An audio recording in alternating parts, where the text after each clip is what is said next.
I'd love to answer any questions anybody has. It could be parents, it could be kids. While you're eating right now, it could be a silly question, it could be a soccer question, it could be a God question. If there's anything that you have, now would be a good time to ask. But before that, I want to say thank you to everybody who came out here, all the effort everybody put in. I had so much fun. I hope you guys had a lot of fun. Just seeing everybody working hard, giving effort, smile on their faces, asking questions, playing well with one another, teamwork. A lot of you don't even know each other, but everybody was working together and having fun. So that put a smile on my face. I know all the other coaches that were out here helping out. I know that was a lot of fun, so I hope everybody enjoyed themselves. Parents, I hope you guys had a good time watching that. I do want to say that this is something we're probably going to do. We will do every Sunday around this same time. It maybe won't be to this extent. There won't be these crazy snacks every time. There won't be as many maybe coaches out here helping out, but I'll be out here. Manuel will be out here too. Chris at times will be out here. Paul will be here, but he's usually playing there. That's how he stays so fit. So we would love it if you guys came out, told your friends about it to come out and just play and enjoy playing this beautiful game. Wait, so, is this place free? For you, I think maybe $20. You got $20? Yeah, it's free. Then we'll make it free. Yeah, it's completely free. There's nothing attached besides coming out here. Hopefully bringing a ball if you don't have balls. We normally will have some balls out here. We'll have some goals. So, yes, it is completely free. I mean, you do have to have probably a parent come out here. You know, they got to sacrifice their time. But that's it. You got a question? Pardon? Oh, the tip is just having fun, and that's right. The tip has to be have a smile on your face when you come out here. That's the tip that we need. All right, deal? You come out here. That's perfect. Any other questions? Oh. What was your favorite goal that you scored? Like the most memorable goal? Most memorable. I'll give a quick backstory of my career. So I started playing soccer when I was young, like you guys. Played youth soccer, club soccer. I went to a school called Shattuck St. Mary's, which is like a kind of like a preparatory college school. So we basically had school, and before school we had soccer, and then after classes we had soccer. From there I went to a college called University of Akron, which is a school in Ohio. If a lot of you know who LeBron James is, that's the city. Yeah, I have no idea what he did, but I know he's from Akron. That's about it. That's about all I know. What did he do? And from there, I left school early and got drafted by, at the time, the team name was Kansas City Wizards. But now they're Sporting Kansas City, and they play in Major League Soccer. And I played there for 4 years. Then I went to New England Revolution, where I played 8 years. And that brings me to my most memorable goal would probably be when I played for that team. It was a playoff game. We were playing against the New York Red Bulls, and they have a really cool stadium. It almost looks like a European type stadium. It was a playoff game. It was like a rivalry game. And the reason why it's my favorite is I liked the goal, but I'm right-footed, and I scored this goal with my left foot. I usually just stand on this foot, so it felt good that I was able to score a goal with it. I was dribbling. It was a playoff game. I did a couple moves. I thought I was like Messi or something out there. And then I cut on my left foot and I curled it in. And then I did a little dance afterwards. So Show us the dance. No dance.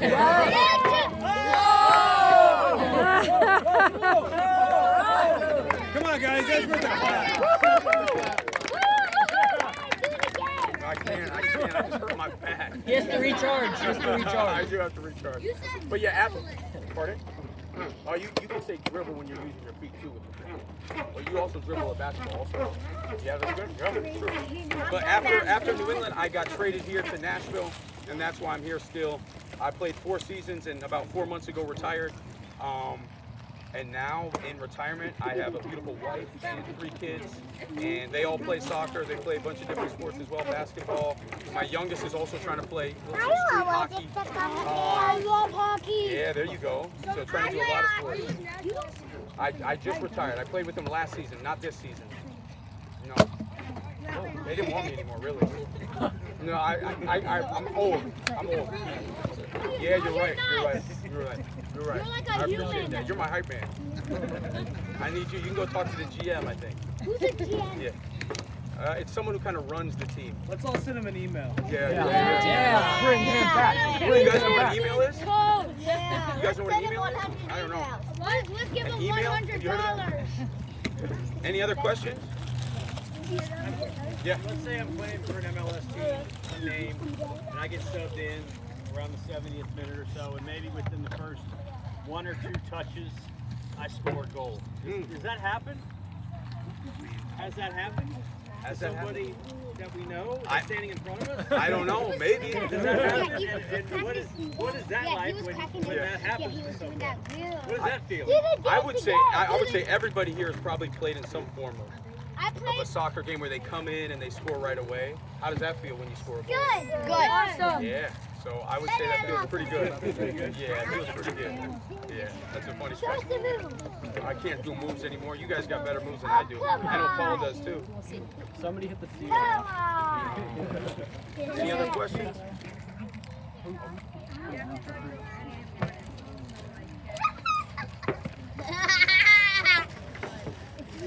Yeah.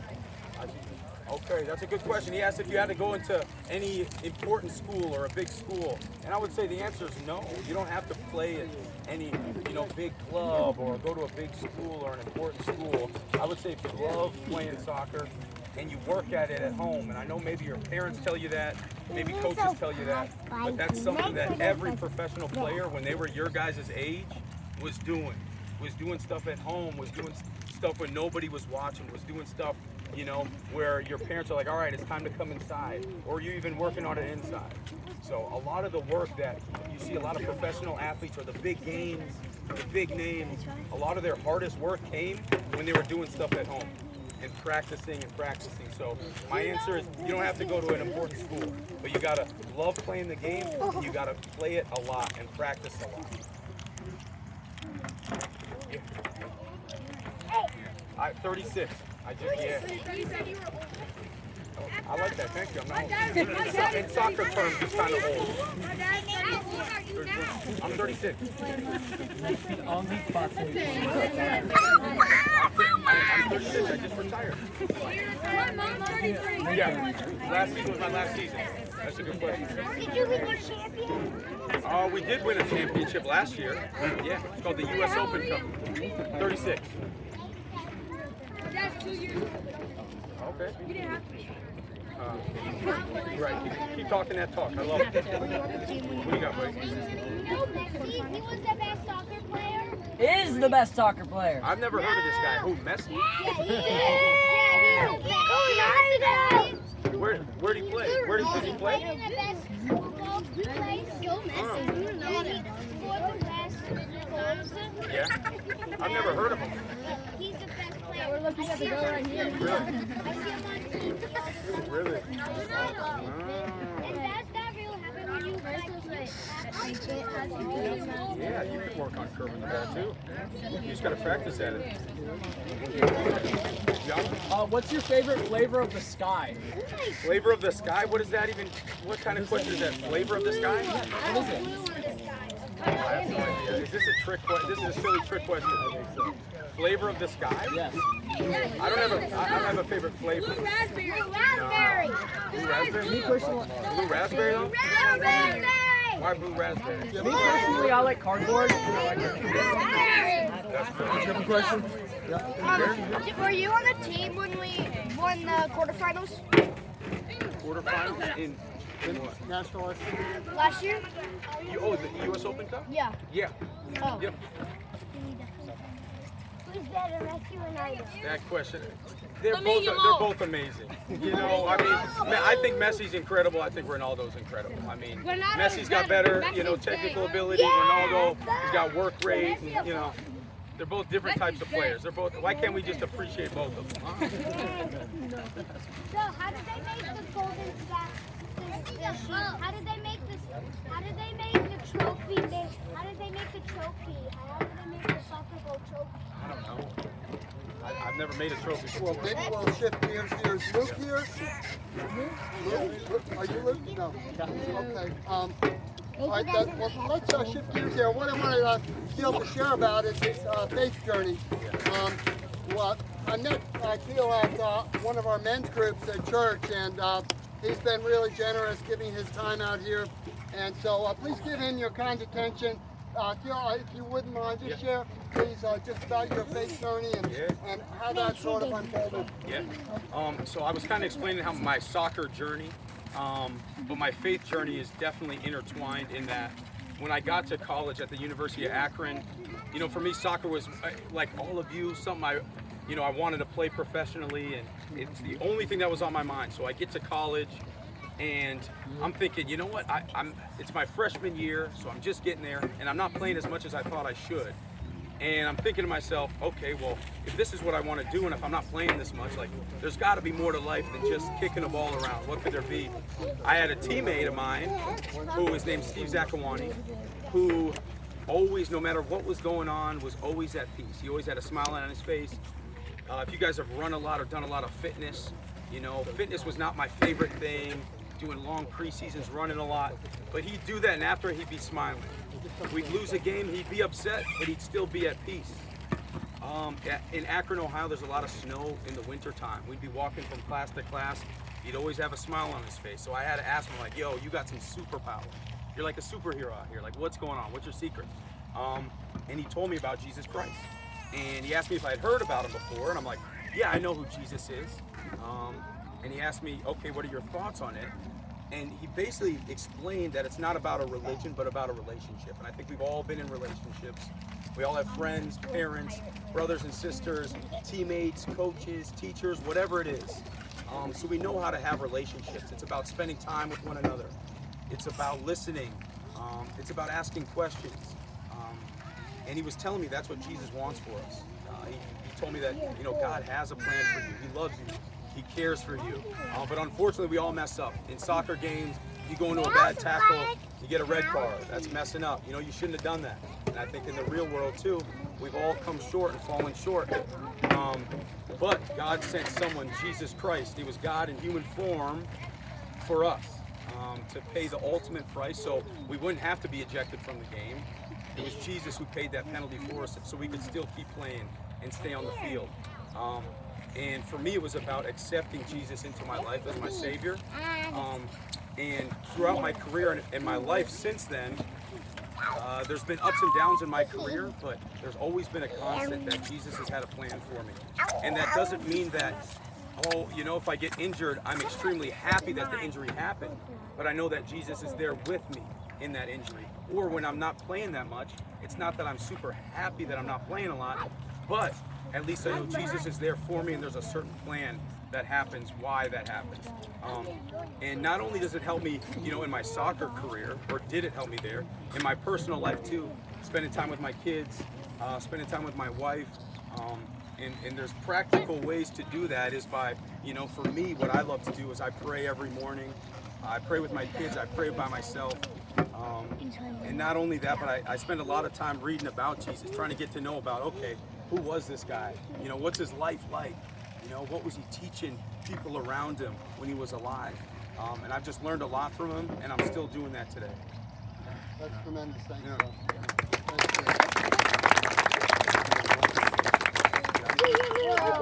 Thanks, Teal. That was very inspiring. Thank you for being so generous here with your time, and for sharing such an inspiring story.